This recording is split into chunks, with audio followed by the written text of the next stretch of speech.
Sobat Poros Jakarta dimanapun berada, semoga dalam keadaan sehat selalu dan tetap semangat beraktivitas, serta tak lupa Poros Jakarta ucapkan terima kasih pada yang sudah mengklik channel Poros Jakarta, dan menyaksikan video ini. Channel Poros Jakarta yang menyajikan segala berita, dan semua bisa jadi berita. Baru-baru ini, Pengurus Besar Percasi, Persatuan Catur Seluruh Indonesia, mengadakan jumpa pers acara Youth Chess Championship yang berlangsung di Bali tanggal 13 hingga tanggal 22 Oktober tahun 2022.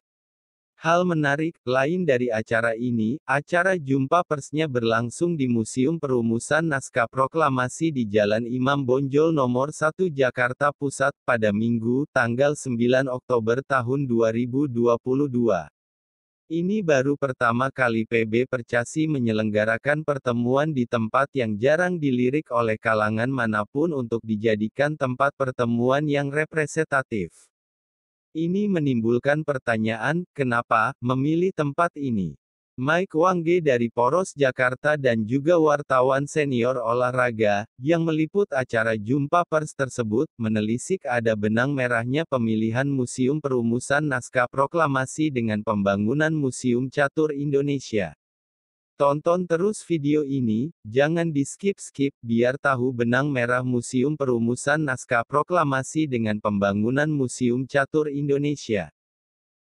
Penyelenggaraan jumpa pers di tempat yang sangat bersejarah ini, sadar atau tidak sadar, dilakukan setelah putra-putri terbaik pecatur Indonesia menorehkan beberapa keberhasilan dalam bulan-bulan terakhir di tahun 2022.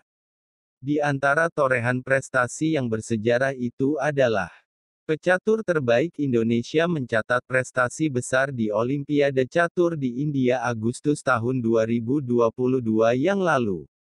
Ini sekaligus menandakan lompatan prestasi yang cukup maju lebih dari beberapa langkah ke depan. Di bulan yang sama, Agustus tahun 2022, salah satu putra terbaik bangsa Indonesia, Grandmaster Utut Adianto, yang juga Wakil Ketua DPR RI, terpilih menjadi Presiden FIDE, Federasi Catur Internasional 3.3. Prestasi ini amat monumental karena sebagai Presiden FIDE Utut Adianto memimpin sejumlah negara-negara besar di Asia.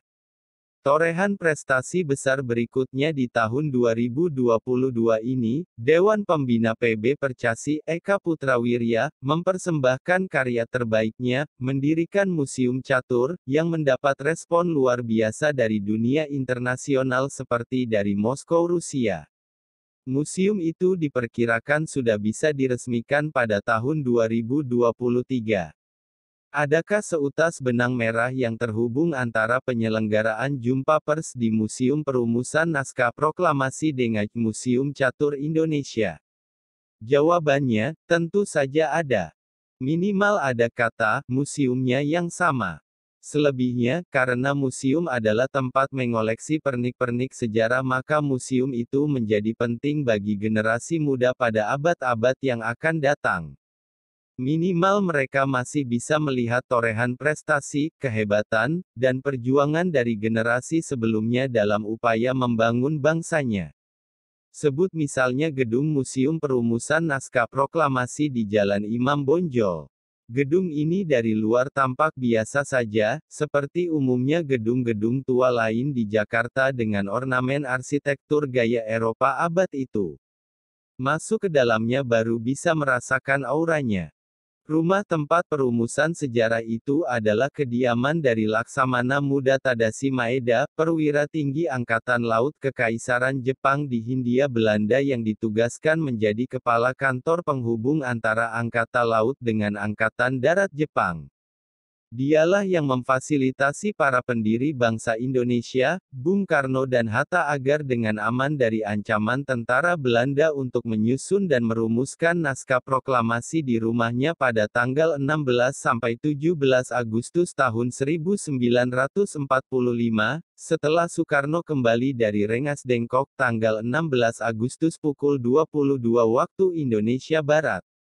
Pada dini hari pukul 3, Insinyur Soekarno, Muhammad Hatta, dan Ahmad Subarjo memasuki ruang tengah untuk merumuskan konsep naskah proklamasi. Setelah rampung dikonsep, Soekarno meminta Sayuti Melik mengetik ditemani oleh BM Diah. Setelah diketik, naskah dibawa ke ruang pertemuan. Di sana sudah ada 40 hingga 50 orang. Mereka menyetujui konsep yang dibuat oleh Soekarno bersama Muhammad Hatta dan Ahmad Subarjo.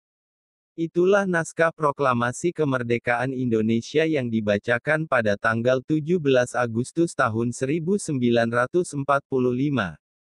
Lebih merinding membaca ungkapan slogan Bung Karno, salah satunya tertulis di sisi dinding tempat acara jumpa pers catur diadakan.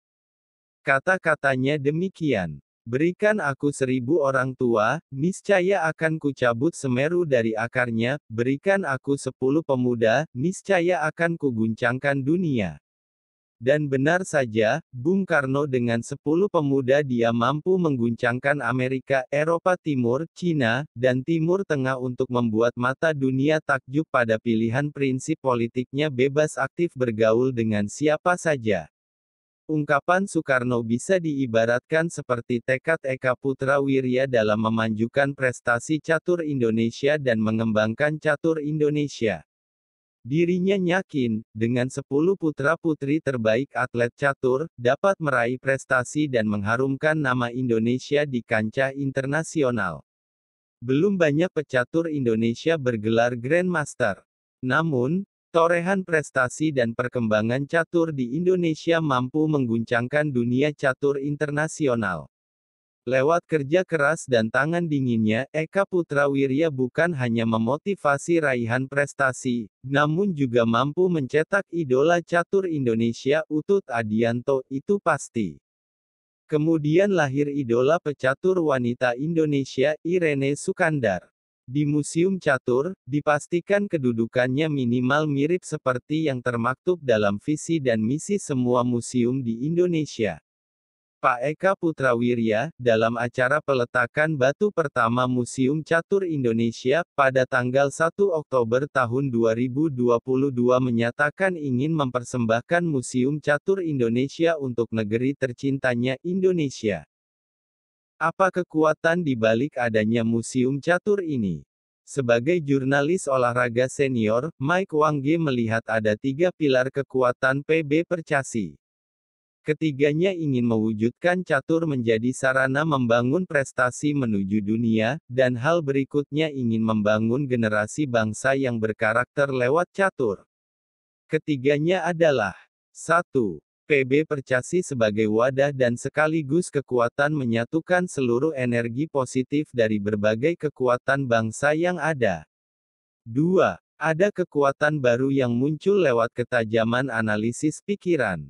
Kekuatan itu adalah hadirnya BPK Penabur yang lewat jalur pendidikan ingin mengasah generasi milenial lewat catur untuk berpola pikir seperti orang bermain catur dalam kehidupan sehari-hari.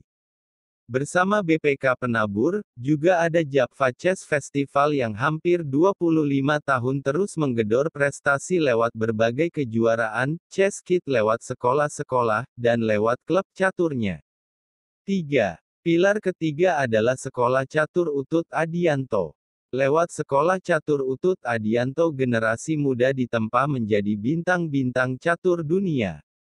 Bagaimana tidak? Seleksi untuk maju sebagai yang terbaik, lewat 2 pintu. Pintu utama yakni Java Chess Festival dan berbagai kejuaraan yang dilakukannya, pintu pengembangan ke sekolah-sekolah lewat energi positif dari BPK Penabur, dan kematangan dari itu semua dilakukan di Sekolah Catur Utut Adianto. Lebih matang lagi karena PB Percasi akan mendirikan Pusat Catur Indonesia di Eropa sebagai terminal pecatur Indonesia untuk berlatih di sana. Menurut Utut Adianto pusatnya kemungkinan ada di Belanda. Kalau ditanya adakah benang merah antara Museum Catur Indonesia dan Museum Perumusan Naskah Proklamasi, jawabannya ada, semua demi membangun bangsa. Bila di Museum Perumusan Naskah Proklamasi menghimpun pernik-pernik sejarah seputar perumusan naskah proklamasi, di Museum Catur Indonesia menghimpun prestasi anak bangsa, dan menghimpun bagaimana metode membangun generasi muda yang berkarakter lewat papan catur. Luar biasa Museum Catur Indonesia. Semoga sukses selalu Catur Indonesia.